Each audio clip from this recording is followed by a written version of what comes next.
Oh, you're making me tear. Why does this get so heavy suddenly? Help. Let me blow my nose. ASMR to nose blowing begins in 3, 2, 1.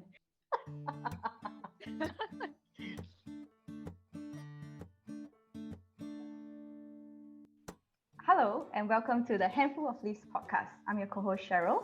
And I'm Kai Xin, bringing you practical Buddhist wisdom for a happier life. Before we start this episode proper, if you're new to Handful of Leaves, we are a boutique Buddhist publication featuring stories by Asian writers on topics such as relationships, mental well-being, work, finance, productivity, and the list goes on. Through sharing these stories, we hope that individuals like yourself would be able to navigate the complexities of life just a little better and to lead a happier and more fulfilling life. In this episode, we're going to share why we started this podcast. You're going to know Cheryl and I as individuals through our backstories. Also, towards the end, we're going to get into some pretty deep conversations and answering very tough questions. And that's the part where Cheryl made me cry. Well, we hope that you'll take away something useful. Don't forget to follow and subscribe. Now, let's begin. So, Kai Xin, tell me what made you want to start a podcast? Because Handful of Leaves is already a blog. Like, why going into a different, a different format? Why start audio? Why not just, blogs and the short videos that is already there? So I'm not sure about you, but I feel like people enter deeper conversations in a podcast format. And it's not like I skim through something 2 minutes, right? Or like can go on TikTok or Instagram. Then it's like, what is the value? Not to say that articles don't add value. I think our writers are doing a good job, but I want to learn more, when they write stories, it's like, how do they derive this particular thought or idea? And that's what I think this podcast act as a platform for us to discover that more and to go beyond. Because it's candid, right? And it also really brings a human out rather than just behind a picture or behind a couple of words. Are there topics that you're excited to learn about in this podcast? I'm just particularly interested in like just exploring the unknown, because you don't know what you don't know. And I feel like, of course, there are topics that I'm interested, like relationships, loves, career. But sometimes through this conversation, you really dig up perspectives that you didn't even think about before. And you question like assumptions that you already have, your blind spots. And I think, that is something that I really look forward to, that only conversations can kind of dig out. Yeah. Were there assumptions that you have, but you invalidated them after listening to a conversation or a podcast? I think this is a conversation, so not a podcast. I was talking to someone who went through a bad breakup, and they were in the relationship for 5 years. And before like talking to the person, I had a very fixed idea on how a person should deal with grief, right? Like they should I have this picture of them like just hiding in their room, crying forever, and then just disappearing. But once I spoke to them, I realized that some people's way of coping with grief is actually through getting into another relationship like almost immediately. So I think from that conversation, I learned to not judge people so much, because I understand that everyone is really in a way just having suffering and wanting less of that suffering. The way that I am accustomed to seeing, or the way I feel that it's the right way to deal with it, may not apply to everybody, and to be open-minded of the different ways people could work with their grief. And then I was also talking to another person who lost her daughter in a car accident. And then it was just very interesting to see how an accident like that actually caused her to become a very cold mom. And from the outside, right, usually you would see, oh, a cold mom means the person is not good. You will immediately jump into judgments, right? Not a responsible mother. How can she be like that? But when I spoke to her, then I realized that it was really because of her need and wanting to protect her children from her pain. She didn't want her pain to seep out to them and affect the way they interacted with the world. I think like from these two stories I'm sharing is really about allowing yourself to see the human before letting your judgment get the better. Yeah, I think there are a lot of layers to a person that would Mm. determine like how they act, how they behave, right? And I mean, I totally resonate when you said like judging. I find myself guilty of that. I mean, who doesn't? And Yeah. one thing I hope this podcast can do is also for me to, yeah, peel the layers of the onion to say that there's actually many different perspectives to look at one same topic.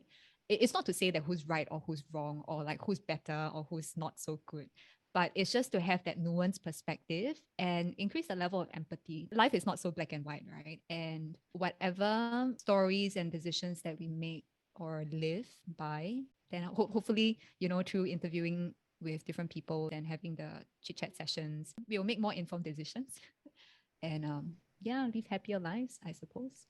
I'm so curious, right? Because handful of leaves, like the vision there is to have like practical wisdom for a happier life, right? I'm curious, like, what's the most important, like, I don't know, piece of advice or most important thing that you felt have really changed your life and towards a more like a happier trajectory?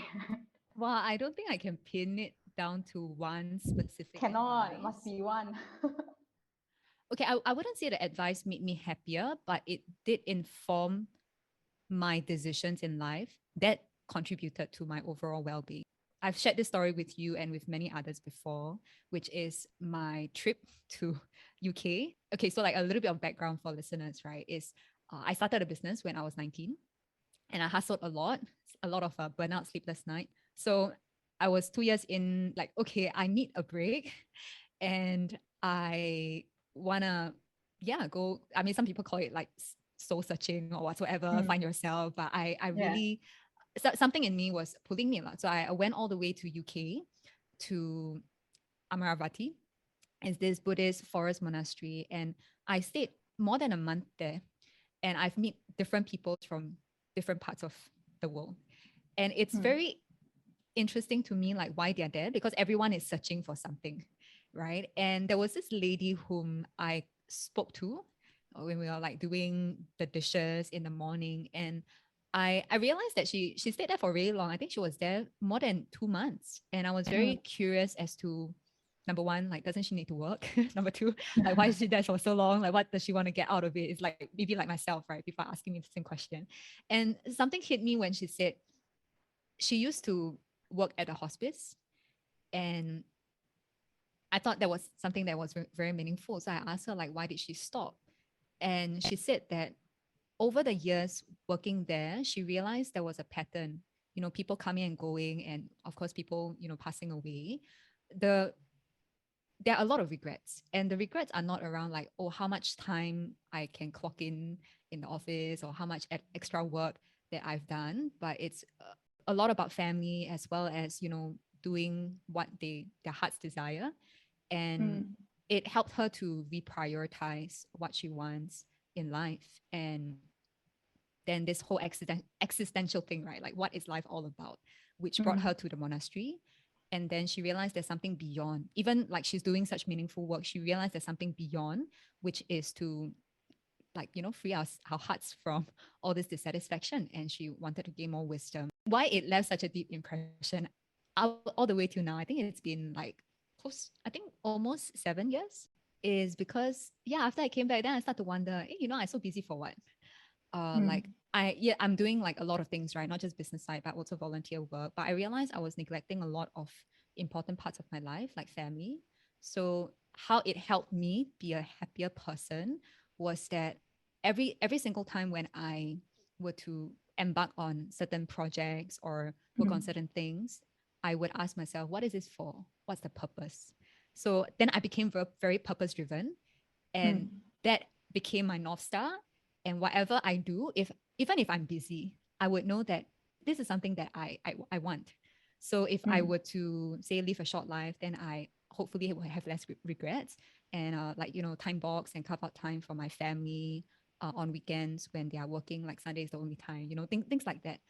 So it helped me prioritize a lot in life, and generally I think live quite a happy life. It's important for me to clarify. Okay, so like busy has a negative connotation where people would say that if you're busy, you're kind of doing the things that you don't like to do or you would rather not do. But for me, I would differentiate it from being occupied. So from an external point of view, I might be doing like 10,000 things and people might say Kai Xin is very busy, but I feel like I'm occupied, and that's because I am doing the things that I like to do, like recording and starting this podcast. So yeah, it's important to differentiate that. But having said that, I do have my busy period where I just like, oh, I wish I would have less on my plate. So it's about finding that balance. Yeah, it makes sense. And I guess my question to you then is like, how do you find that balance? Yeah, we are definitely going to cover more of that in the next episode, how to balance contentment and ambition. So I would save that for the episodes. Stay tuned. Like, I think why being a part of Handful of Leaves is important to me personally is because I think also like there are a lot of Buddhist resources, but there's not a lot of Buddhist and youth focused and Asian resources available. And I think like I still remember, I don't know if it's something that you can relate to, but like when I was like a teenager and then I was like having little crushes on people, then I would be reading like Tiny Buddha, like, oh, signs that a crush likes you back, or like, things Not like that to judging. get to get advice and really just how to navigate through that, all these kind of things, right? But and of course it's helpful, and a lot of the human condition is very universal in the sense that sometimes we struggle through like depressive states, or sometimes we just don't know how to deal with stress and anxiety. But I think having content that can help to acknowledge the nuances in our Asian like upbringing, our culture, right? Like maybe being a little bit more not so expressive in saying like if you like somebody, for example. Just using that same relationship picture again, will really help like people with feeling seen. And I think that's very important because like if your experiences are being acknowledged with with the nuance of like Asian and young and stuff like that, it really helps you to bring to life like what it means to be a Buddhist, like as a human person, rather than like a Buddhism as a religion, which can be very dry and very theoretical. And I think sometimes I find it's very ironic because if you think about it, like the first noble truth is about life is like unsatisfactory, right? There's a lot of suffering, but a lot of times when we listen to Dharma, which is the Buddha's teachings, it's always so theoretical, ideal, and it's just so I find it just so ironic when it doesn't bring the human piece together. So I think for me, like being vulnerable is very important. So I at least want to be a part of bringing the voice, of telling stories, of telling the truth, whether it's nice to hear or not nice to hear, and ensuring that these stories are told, even if it's difficult to tell. Yeah, I definitely resonate a lot with what you say. So three things, right?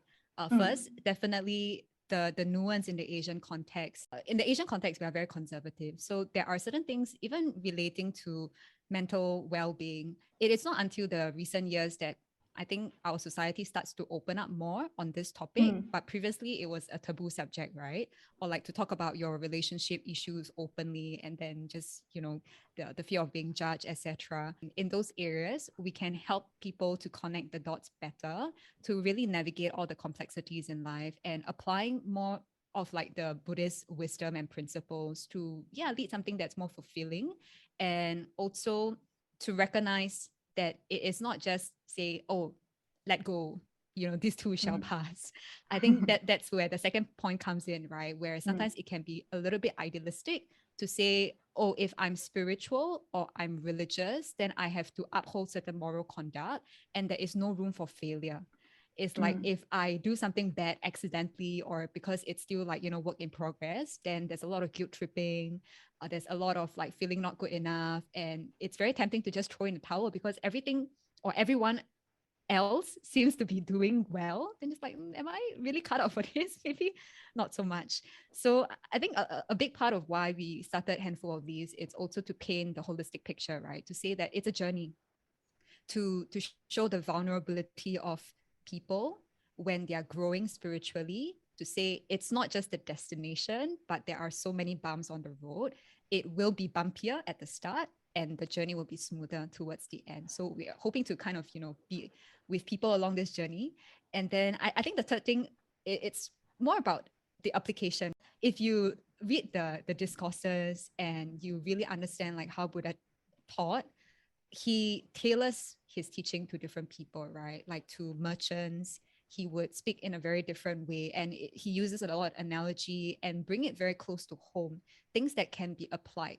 And I think why it feels that sometimes the teaching can be very dry is because we might, or rather like the teachings that we hear might be disconnected from our day-to-day struggles. So it's kind of like a very blanket approach to say that, oh yeah, just be kind. Oh yeah, don't think too much about it. And then there's a lot of spiritual bypassing, and how can we apply it in a practical sense to say that if I'm dealing with workplace politics, or like if I'm dealing with relationship issues, like now in the Asian context, right? Like with the COVID phenomena, it's living or like moving out of your parents' place. Like I go through that journey, and it was such a weird concept to think about, because Asian parents are like, why do you want to leave the family when you're not even married? And, like, are you abandoning us? And there's a lot of like, for me, I Filial feel very bad. piety. Mm. Yeah. The whole filial piety thing. So I think it's about meshing all this together, right? To say, um, yeah, number one, how can we make it more nuanced in the Asian context? Then number two, how can we show the holistic picture to say that it's not all sunshine and rainbows, and if that's perfectly fine. And then number three, bring it close to day and say, how can I take small steps to improve my life? Maybe I can backtrack a little bit. I'm not so sure how you started Buddhism. I hear bits and pieces of story, but when I first came to the Dhamma and learned about Buddhism, it was such an eye-opening experience, because I've always associated Buddhism to something that it's very ancient and very like ritualistic, because also Not my Asian, relatable. yeah, it's also because it's an Asian upbringing, right? It's so unrelatable because you're not allowed to question. And then I feel like the faith, it's so blind. When I first got to know the Buddha's teachings, I was like, wow, this is completely opposite from what my parents have taught me. Right. And even the whole concept of like going to the temple, it's not the Buddha's teachings, right? There's a lot of like cultural Chinese culture Rituals. involved. Yeah, a lot of rituals. And not to say that the rituals are not helpful, but I think a lot of us, like if you ask 10 Singaporeans, what do they know about rituals? I would say actually 9 of them, or like 9.5 of them would say, I don't know, just go pray, go to the Guan Yin Ma temple and pray for good luck. I usually go there during exam period.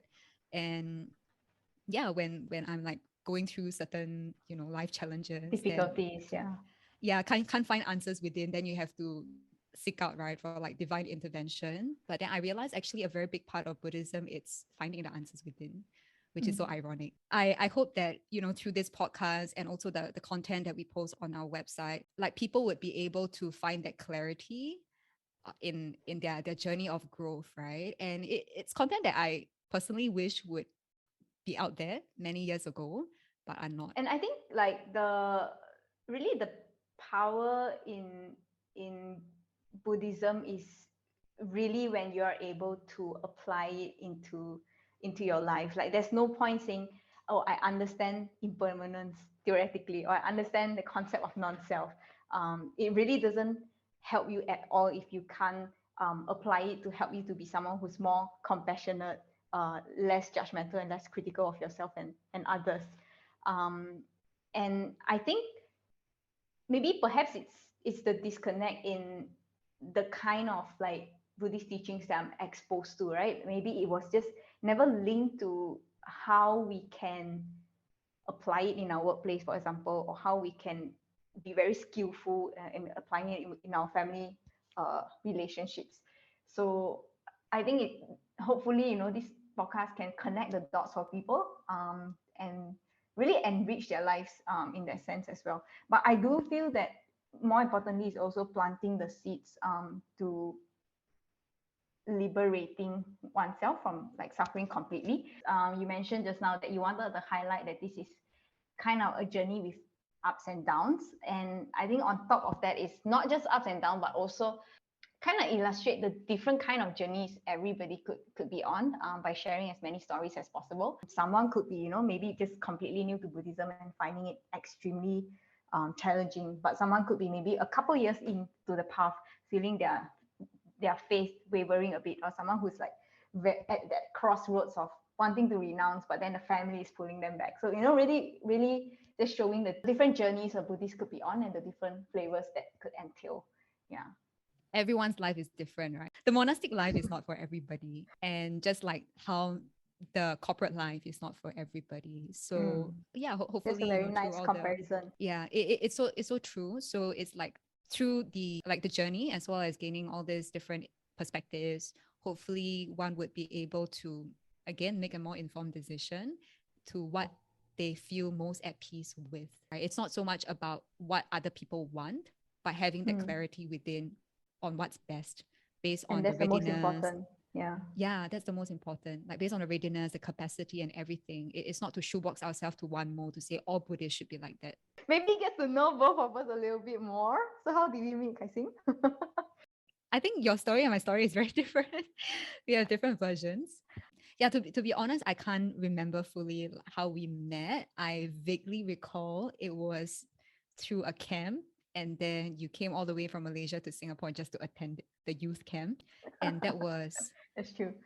How many years ago? 5, 6, 7 years ago? I think more than, about 7 years ago, maybe around 2014. Wow. We've known each other for 8 years, or some would say many lifetimes. And I always remember seeing you at the meditation session. So we have like this Tuesday sit at one of the Buddhist centers. And yeah, you're always there. And a fun fact is now we are housemates, because we like, it was just like this random concept of, hey, it would be so nice to live with a Dhamma friend. And then we have another friend of ours who is also renting, and just floated the idea that it would be good to have a Dhamma house together. And yeah, we are housemates now. I think how I really got to know you more, and then we became like a lot better friends through working on a handful of these, right? So like getting feedback, relating to the website and relating to the content. And yeah, just naturally, I think there was a lot of like to and fro, and completely inaccurate. Okay, what is your version of the story? So yes, we first met at camp. I need to tell this story where you were really awkward. Like, I think I met you, and for some weird reason, I decided to go up and tell you that I thought I admired that you meditated a lot. And then you were super uncomfortable, and then I was like, this Kai Xin hates me like forever. And then I kind of just stayed away from her every other time I saw her. Wait, I have to cut you there. I mean, wouldn't it be awkward if someone just randomly comes out to you and just like, oh, Cheryl, I really think that you're a very good meditator, or like you meditate a lot. Like, I mean, it's out of nowhere, It's like seeing a lizard like popping out nowhere. I mean, I'll get shocked. Like, why you compare this to a lizard? That's terrible. Okay, sorry. You're much better than that. Yeah, so I mean, you can't blame me for being awkward. Okay, continue. No, people would have graciously accepted the compliment. But anyway, so whatever, our paths didn't cross, and then I moved to Singapore, and then there was the regular meditation at BF where I occasionally saw Kai Xin, and then yeah, we didn't really get close because it was just more like hi and bye and how was your meditation, kind of short conversations. And then coincidentally, she asked me about the handful of least feedback. That is correct. That is so far true. And I think what bonded us was like I think that just that deeper curiosity to, I don't know, life, approach of how to be better, how to be a nicer person, kinder person, and discussions around that lah. And then yeah, somehow we just became housemates and podcast mates. Now that you mention, I can recall, because I had very deep conversations with you about friendship. And then also because like I've moved out from my parents, right? I mean, back then we weren't housemates yet. And there was a lot of transition, and yeah, I think through like a few conversations, you kind of ask very deep questions. And of course, I have to give very thoughtful replies, which can take days. Yeah, I mean, Weeks. fun fact about me, it's I take really long to reply people, especially if there are texts that makes me think. Like I don't want to just reply people while I'm like multitasking because I don't think it's gonna be thoughtful. So yeah, because I mean it takes so long. It's like snail mail, right? And then just a wall of text and very deep conversations, which I really appreciate. But I Yeah. guess, I have one question is, what is a question I should ask you, but I don't know enough about you to ask? How would you respond to this yourself? Like, Hey, what's a you question? don't question me for question. I think this question is for you to own.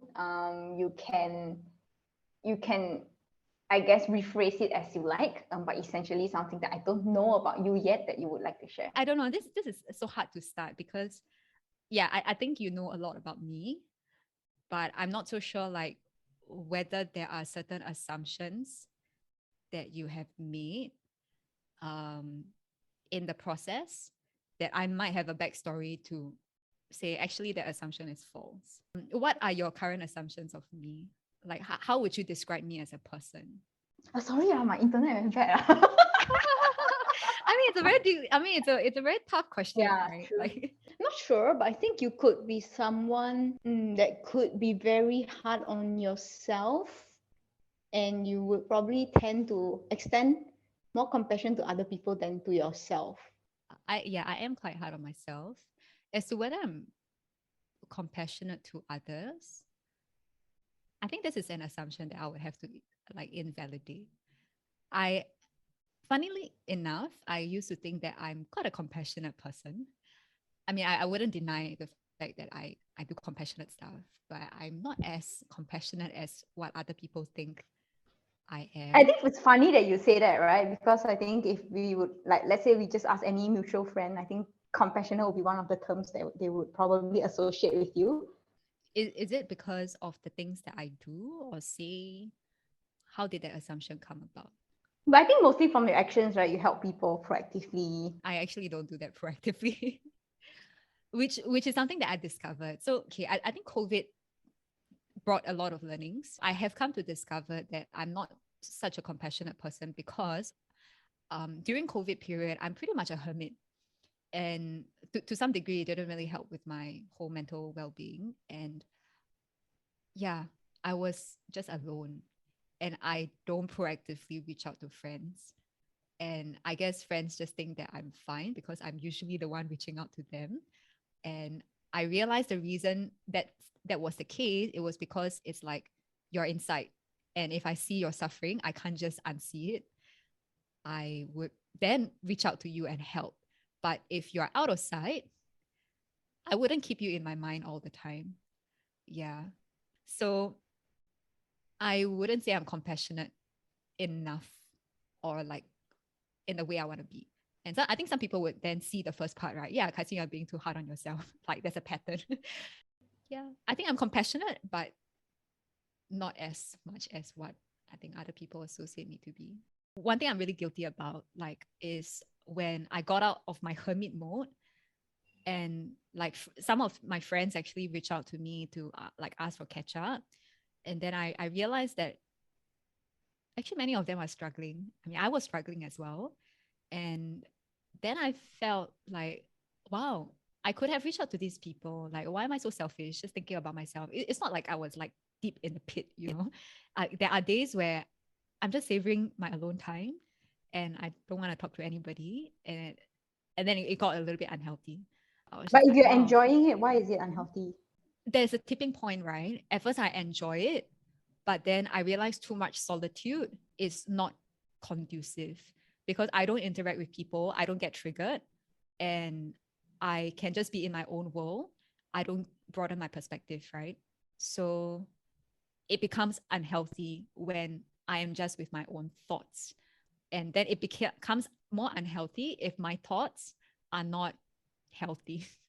Then it becomes a very vicious cycle where But it could also be that expectation that Kai Xin needs to help as many people as possible. The expectation that you have of yourself. which nobody kind of imposed on you. I wouldn't say I have like very ambitious goals like a lot of people to say, I want to have like 1 million people and, you know, like overcome poverty. For me, I don't think I'm driven enough to say that, but within my capacity, like I want to help. It's very interesting, I guess, how I perceive you and how you perceive yourself. It's almost contradicting to a certain extent. And yeah, I think it just goes to show how much perception is so subjective, and to always, you know, be open to seeing people as they are rather than seeing people as a reflection of your own ideas. Yeah. I think it's interesting that you think that I'm very compassionate. I mean, I would appreciate, I appreciate that and take that as a compliment.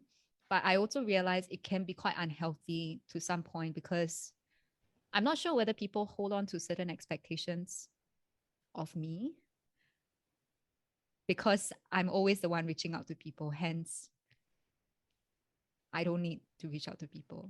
You get what I mean? Hence, people don't need to reach out to you, you mean? Yeah, like you're the person that is always caring and people forget to care for the carer. Yeah. And they kind of just assume that I'm fine when sometimes I'm not. So all our listeners here, if you know Kai Xin personally, please reach out with a heart shape. She will appreciate it very much. Yes. I mean, not that you can see me, but I'm giving a heart sign. Yeah. I think it was quite a tough learning for me to come to realize that actually I don't need a lot of care, because I mean I used to be the person to say like, oh, you know, self-love, I can be self-sustaining. I mean, to some degree I still believe that, but I realize it's important to have the option to lean on others as well. And it's especially important when I personally don't have the strength to lean on myself, right? Yeah. So please break the stereotype that I'm all sound, because you know, like someone ever, like one of the youth ever Yeah. like came to me and was like, Kai Xin, you're so perfect. I was like, what? And Yeah. it really affected me in a negative way. I mean, not that the person has any bad intention. I think it just like stems from a place of admiration. But I felt so bad for myself, because there are some friends who look at me like, I mean, back then I used to post a lot on social media. I would share my learnings and, you know, I was starting out and I was connecting with a lot of people. It's part of the process of growing a startup. And people would say like, wow, Kai Xin, you're doing so many things. Like, I'm so disappointed in my life. Then I don't know, something in me just can't sit well with being the cause of somebody else's unhappiness. I know I'm not directly causing them, because it's not like I have any ill intention, but just the thought of having that option where people look at me and then they feel sad about themselves. It's just like, what the hell? Like, I don't want that. Like, I would rather not be seen as successful if it makes you sad. You get what I mean? And I think I start to downplay a lot of like my successes. Like, I think also to some point, sometimes it can be a little bit annoying for some people. Just like, why can't you just accept that you have achieved certain things, right? Why do you always have to say that, oh, actually still in the process of learning, or there's so much more. And I think one of the friends also said that, why can't you just accept praises, which is something that I find very hard to do. That I'm still in the process of trying to learn.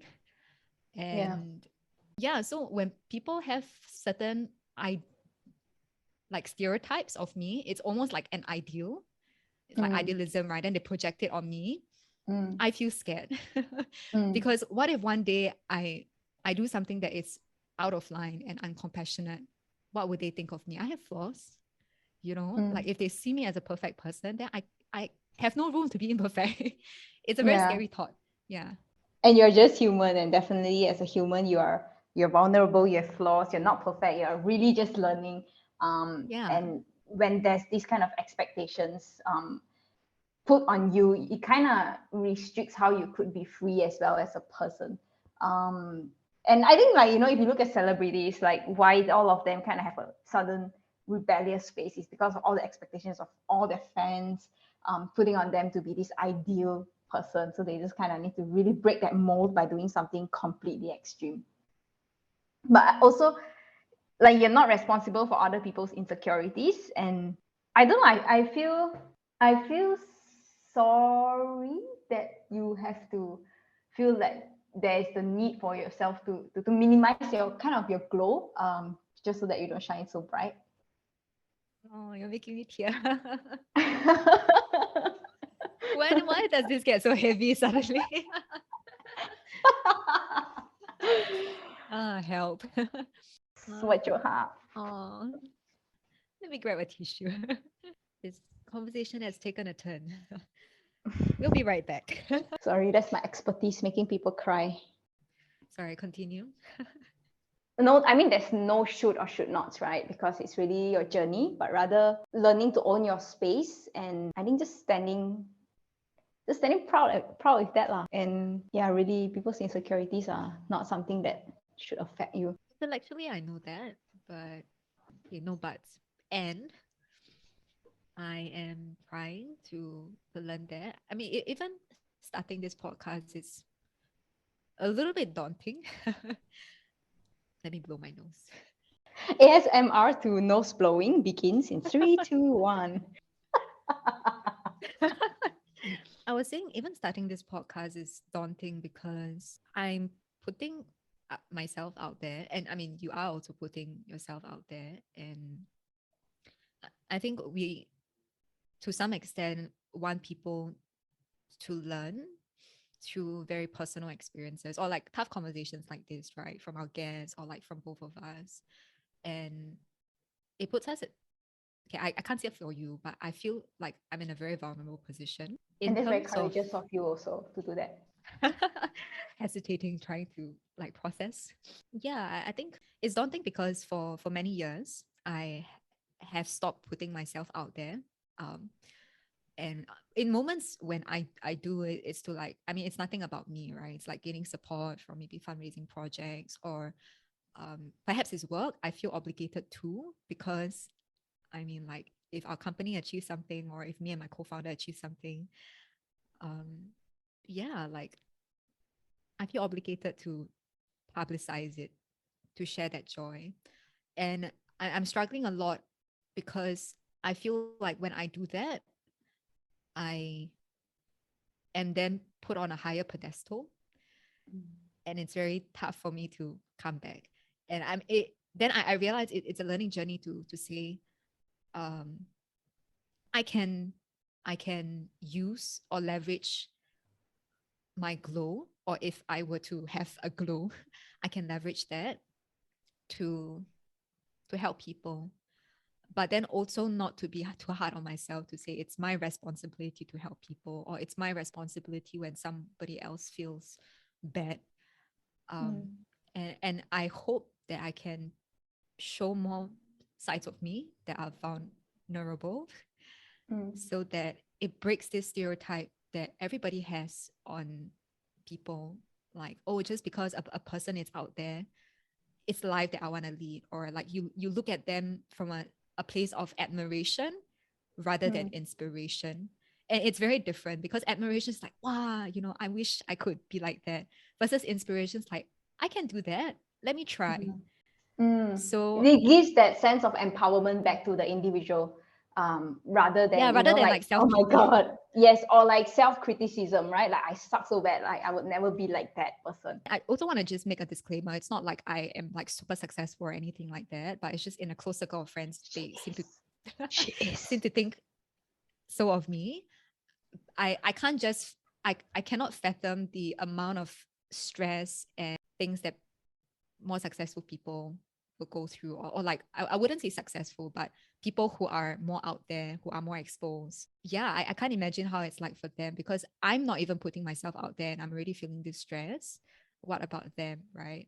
So I just want to make sure that I navigate this in a healthy way. And yeah, I mean, a request also on air, it's like, yeah, I hope that I can lean on you as a co-host to pull me when I'm like straying off the path lah, or being too hard on myself, or getting a little bit fuzzy with the situation.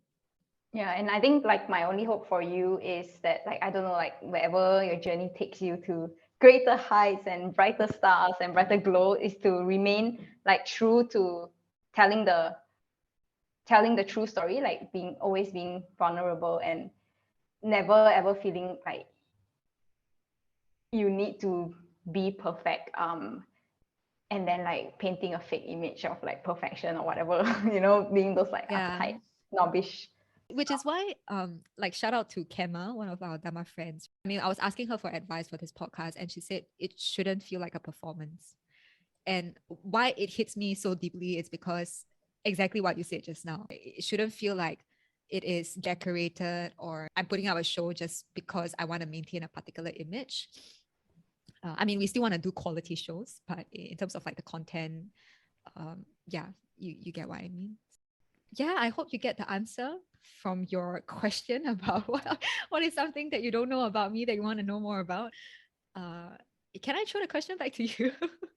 Yeah, but I think first, really thanks for answering it truthfully and not taking an easy answer. Like you went through the real answer. So thanks for that, for opening up very courageously. Yeah, and thanks for giving me space too. I think I'll describe you as like a ball of sunshine. Your 笑点 is very low. Like your laughing point is super low. And it feels like anything makes you happy. I think it's something that's very good to have. But I also know that, of course, there are really down times for you as well. And my impression is perhaps you might not necessarily be very ready to show that to people. I do feel like you're talented, but you also deny that, yeah, just from your rolling of eyes. And this is so uncomfortable, but proceed. I feel like sometimes you can downplay your personal strengths or like qualities, right? Like you feel like you're very noir, you're not a very determined person, but I disagree. I mean, just look at your whole journey of becoming healthier and your like fitness journey. I truly think that it's not something that everyone can do. Personally, I've tried to keep fit. I mean, ever since I've graduated, I haven't been very actively exercising.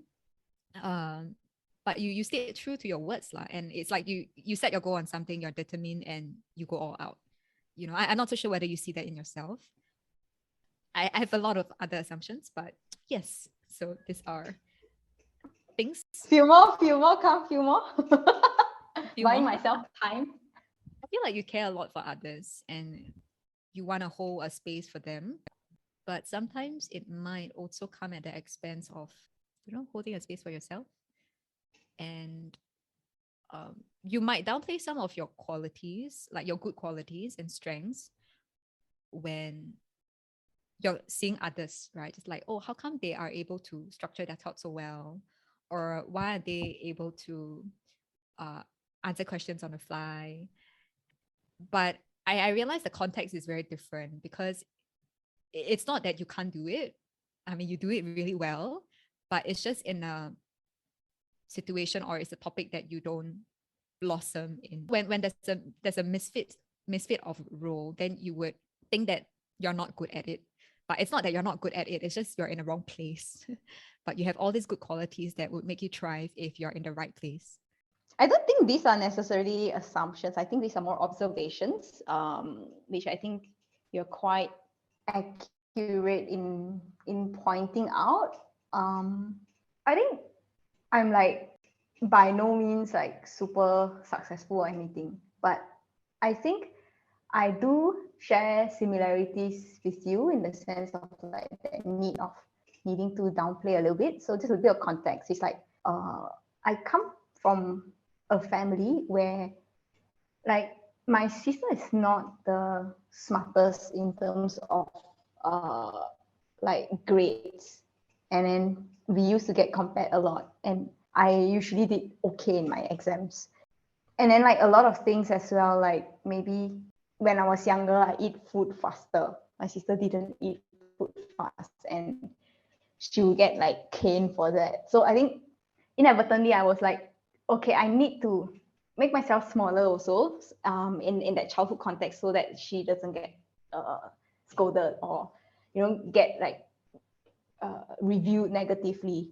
And I think that also comes up like in my life now. I feel like I really need to kind of attuned, because I also do not want people to think a certain way of me. And I also do have maybe stronger negative self-talk, of like maybe some insecurities.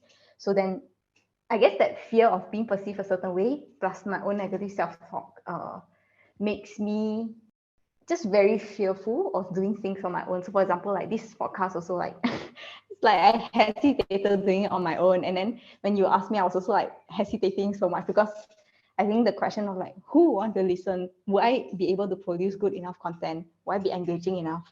Was like often in my mind lah. And even like, up to today before we were recording, I'm just like stressing over it.